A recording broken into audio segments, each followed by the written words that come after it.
So you wish to be Elden Lord, huh? You seek the power to avoid the DLC spoilers flooding YouTube at the moment? Me too. Well, the gods have graced you and brought you to me. I'm Ando, bench press companion. I've been roaming the lands between for 15 years, training Tarnished, such as yourself. If that's the power you seek, follow me.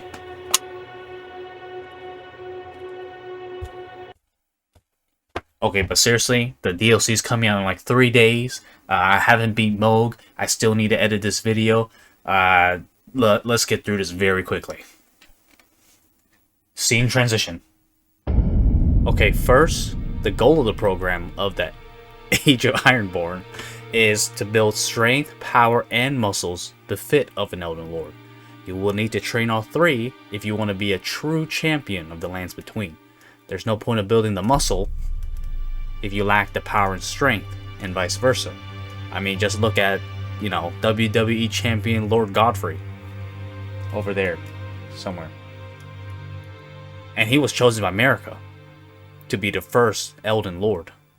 And I don't know about you guys, but I also want to be chosen one day. Here's how to train for each attribute. All training can be categorized into 4 stages: stability and endurance, hypertrophy, strength, and power. Feel free to pause to read how to train each attribute for future reference. You will need it for your future programming. I won't bore you with the details, but they all build off each other. So if you want to be, again, a complete Elden Lord, you need to train all of them. Second, who's this program for? Intermediate lifters, beginners with some experience, but if you're a complete beginner, you can still do this program too, with just some slight alteration. And lowly, pathetic Tarnished that are exhausted all the time, lost their grace, they don't know what they're doing, just roaming about mindlessly in the lands between.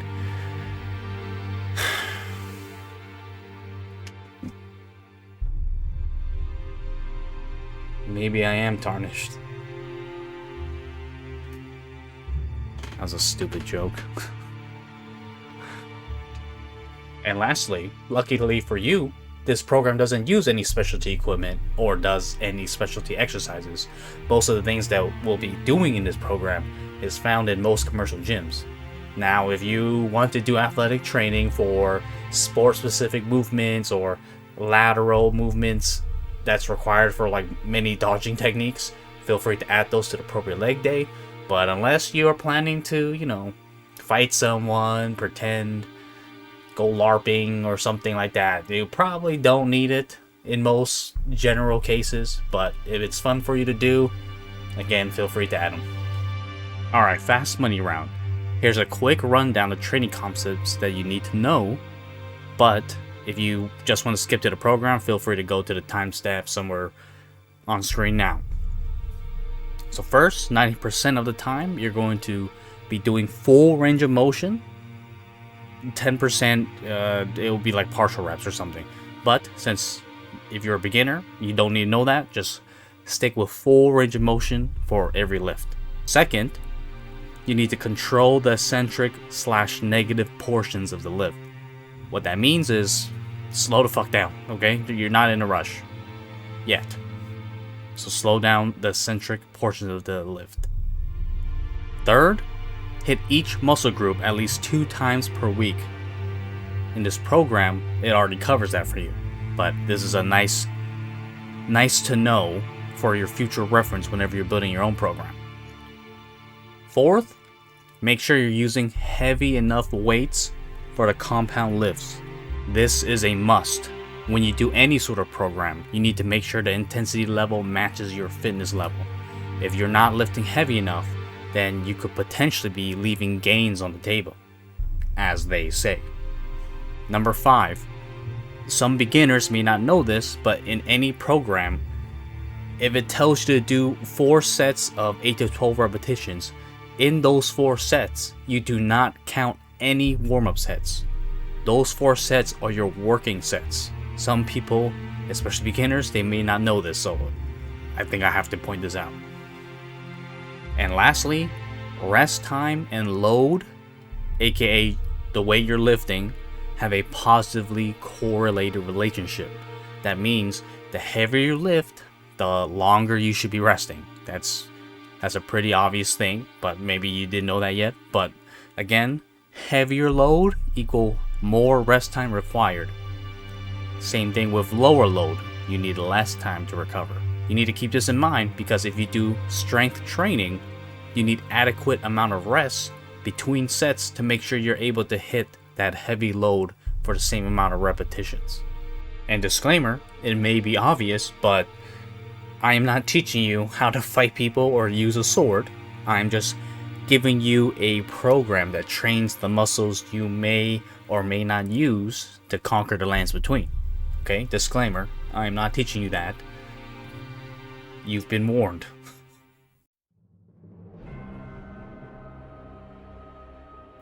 Alright, now let's look at a very popular move from the game that many of you may or may not know, depending if you have balls or not.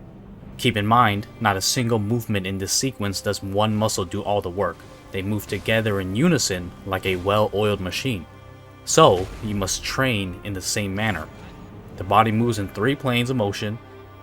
The saginal plane, which are movements going forward and back, like lunges. The frontal plane, movements going side to side, like lateral raises. And the transverse plane, which handle rotational and horizontal movements, such as chest flies and cable twists. And during complex movements like Malenia's Impaling grab attack, the body moves in multiple planes at once and transitions between them. Let's take a look at the clip again, piece by piece. First, she lunges forward at you, then pulls you in close with one arm. She rotates you around, then launches you into the air. She then thrusts her sword up to impale you, then swings you off her blade like a used cum rack. Now obviously I'm not going to teach you how to do this move. You're going to hurt yourself or someone you love. I will not be held responsible. It's a very dynamic and powerful move that Malenia utilizes to make sure you die in this attack, which is why your health bar completely disappears when she hits you with it. But as complex as it is, it can be broken down into smaller, simplistic components that you can actually do in the gym without looking too much like a fool. Enter the age of the Ironborn program.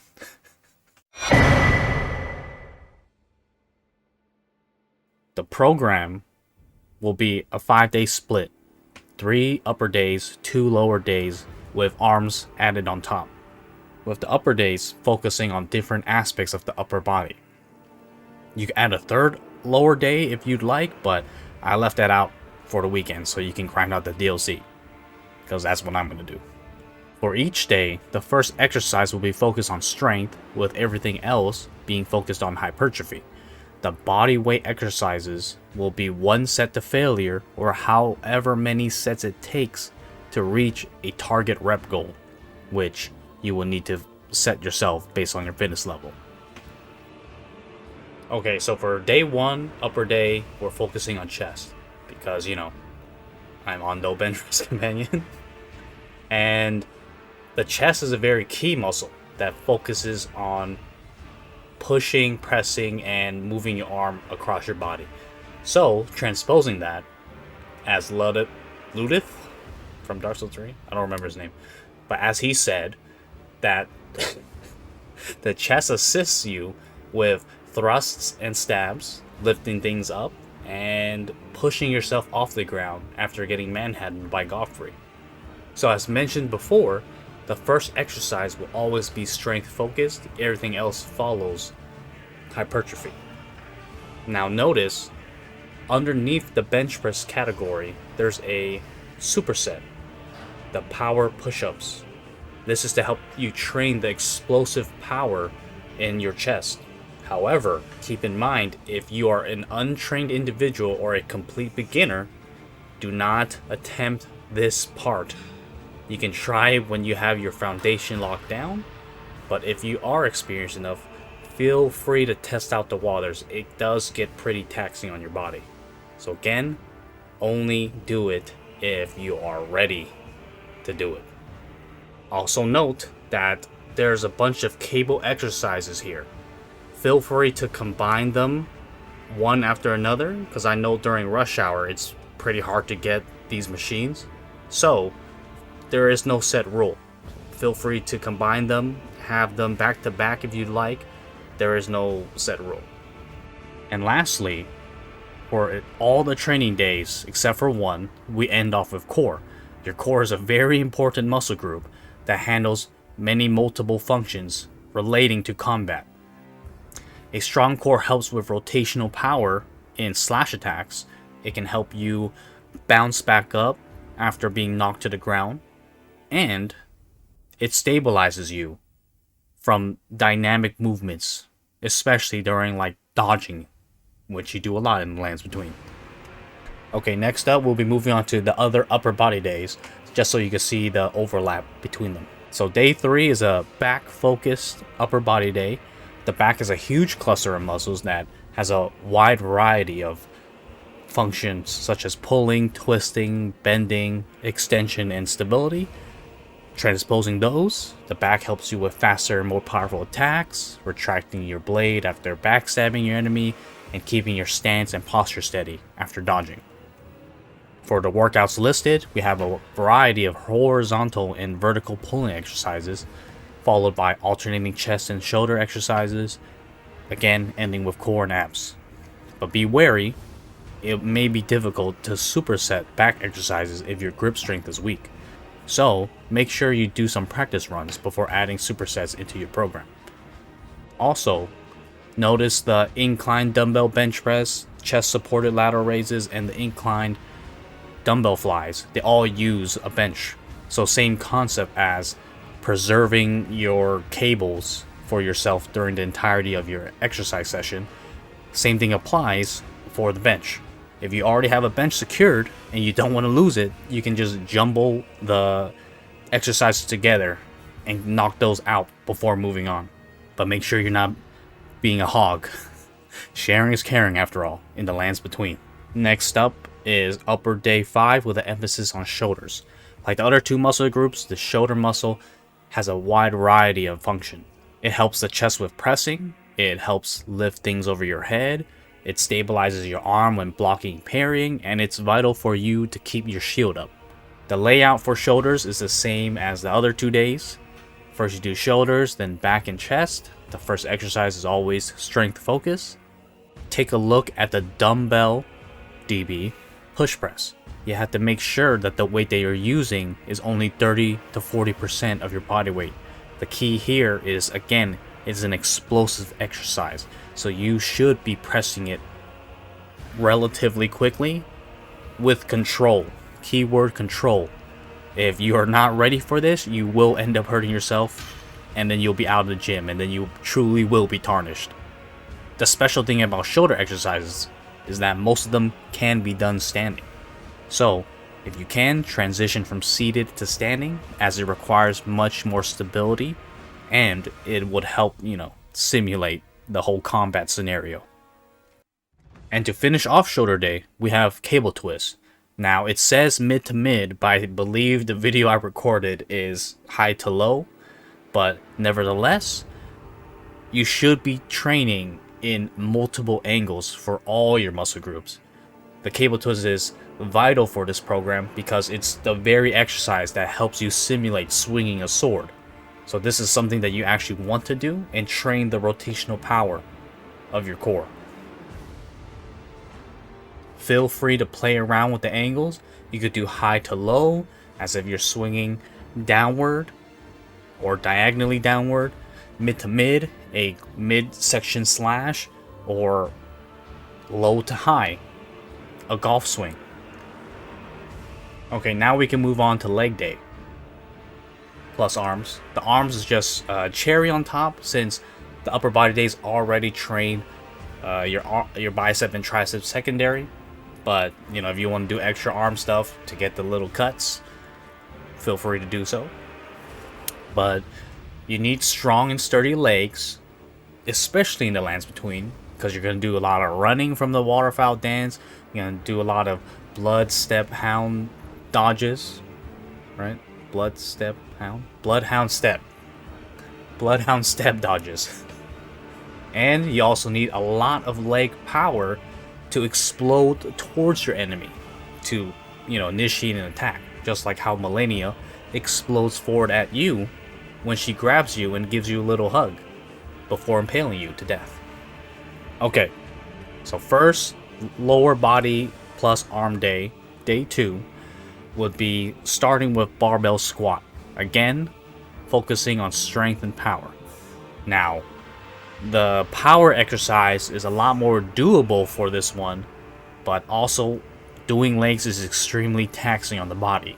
So if you are not ready to superset box jumps or jump squats with the barbell squat, you can just separate the two and do them individually on their own. And I know I keep saying this, but notice the exercise selection. You do not need to do dumbbell lunges or do designated calf presses on the machine. You can do all of these on the barbell that you already secured for the barbell squat and the barbell Romanian deadlift. That is, if you want to be greedy and hog up the whole bar to yourself. After the legs, move on to the arms. As I mentioned before, the arms are already trained in a lot of the prior upper body days, but these tricep and bicep exercises are more isolation work, so they hone in on the respective muscle group. Okay, moving on to day 4, the second lower body and arm day. Instead of the barbell squat, we have the deadlift, followed by a bunch of leg machine exercises. Most of these machines can be found at commercial gyms. Now, the reason for this is deadlifts are extremely taxing on the body, mentally and physically. So in order for you to maintain sanity, I put the machine work on this day. We will also be skipping the core training on this day, as I mentioned prior, but feel free to do some kind of top down like the cable crunch or bottom up like the hanging leg raise on this day, since we do the rotation exercises on the next day. And again, that's the end of the program, 5 days, but if you want to do an additional leg day, feel free to do so. I am usually gassed by the end of this, so I would opt in for something very light, like incline walking for 30 minutes or to an hour, or you could just let your body rest. It's very imperative that you rest enough to make sure that your body recharges itself for the next week of training. Okay, let's talk about progression now. The very basic level that you need to understand is that you need to increase your weight and reps over time, bit by bit, every week. You could also add in more sets if you like, but remember, doing too much can also be a bad thing. It could lead to bad gains and poor mental state. Think of it like constantly fighting Malenia over and over and over again. Your mind will go, you're not letting me solo her. Some of you may be, but most likely not, you are not letting me solo her. So just take it easy, experiment a little bit. It's all about consistency. The Age of Ironborn program could technically be done indefinitely, as long as you modify it to your fitness level and you deload every 4 to 6 weeks. You have to think of it like your next build for Elden Ring, right? Maybe you want to be a mage next playthrough. Maybe you want to wield 2 great swords. Maybe you want to do the katana bleed build, right? Same thing for programming. Maybe you want to do more dumbbell work versus barbell work. Maybe you want to do single leg exercises versus doing seated exercises. Mix and match them. Experiment with your new build. The rest is up to you. Tarnished. that's all I have for you. Feel free to leave comments and questions below. I'm very tired. I still have to beat Moog again, and hopefully I can edit this in one day. So, alright, venture off, Tarnished. Have fun with the DLC. I know I will. Help me usher in the age of the Ironborn. Don't forget to subscribe. Bye. The fallen leaves tell a story of how a Tarnished became Elden Lord. In our home, across the fog, the lands between.